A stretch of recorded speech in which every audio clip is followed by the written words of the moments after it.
அந்த மாதிரி ஆட்சிக்கு வருகின்ற நோக்கம் திமுகவுக்கு கிடையவே கிடையாது. திமுகவினுடைய தற்போதைய தலைவரும் சரி, எல்ஓபி அவர்களுக்கும் சரி, எதிர்க்கட்சி தலைவர் அவர்களுக்கும் கிடையாது. மக்கள் கொடுத்துருக்கிற மேண்டேட்டை நாங்கள் அக்செப்ட் பண்ணிக்கிறோம்.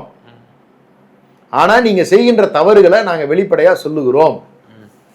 நீங்கள் தான் பிஜேபி ஃபார்முலாவில், ஆப்ரேஷன் தாமரை ஃபார்முலாவில் கர்நாடகாவில் என்ன நடந்துச்சோ அதையே இங்கே செயல்படுத்துறீங்க. அதை ஆர்எஸ்எஸ் நிர்மல்குமார் அவர்கள் நியாயப்படுத்தி பேசுகிறாரு. ஆர்எஸ்எஸ் நிர்மல்குமார் அவர்களுடைய வரலாறை பார்த்தீங்கன்னா உங்களுக்கு தெரியும். ஆர்எஸ்எஸ் பயிற்சி பெற்றவர், அதன் பின்னால் பாரதிய ஜனதா கட்சியில் பங்காற்றியவர், அதன் பிறகு அதிமுகவில் சேர்ந்தவர், இப்ப தாவேகாவில் இருக்கிறவர். அவர் ஒரு ஏஜென்ட் ரீட்டா, அப்படிப்பட்ட ஒரு கேரக்டர் தான் அது. ஒரிஜினலா அது டிசைன்டு ஃபார் ஆர்எஸ்எஸ். இங்க இருந்து ஆர்எஸ்எஸ்க்கு தேவையான விஷயங்கள் எல்லாத்தையும் செஞ்சு கொடுத்துக்கிட்டு இருக்காரு.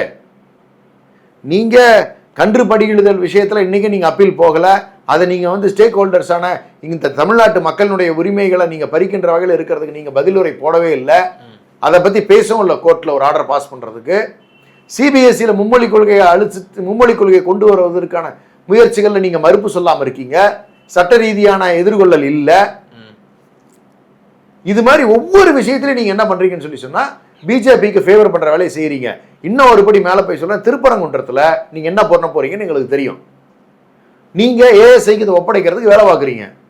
நீங்க உங்களுடைய அட்வொகேட்டோட representation in Supreme Court is not favouring the interest of the people of Tamil Nadu. முருகனை காப்பாற்றுவதற்கான, திருப்பரங்குன்ற மலையை காப்பாற்றுவதற்கான விதத்தில் உங்களுடைய வாதிடும் தன்மை இல்லை.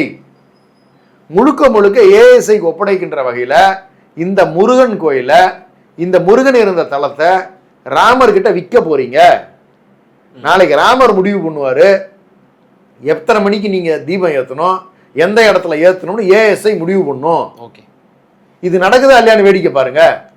அப்போ உங்களுடைய ஆர்எஸ்எஸ் நிர்மல்குமார் அவர்களுடைய நோக்கம், சட்டத்துறை அவர் கையில் வச்சிருக்கிறது நோக்கம், இந்த அரசு நேரடியாக எதையும் செய்யல, கோர்ட் சொல்றதுனால செய்யுது. கோர்ட்ல யாரு சொல்றாங்கன்னா ஆர்எஸ்எஸ்ஐ தீவிரமாக ஆதரித்த ஜி.ஆர். சுவாமிநாதன் போன்றவர்கள் வழங்குகின்ற தீர்ப்புகள் தமிழ்நாட்டினுடைய நலனுக்கு பாதிப்பா இருக்கு.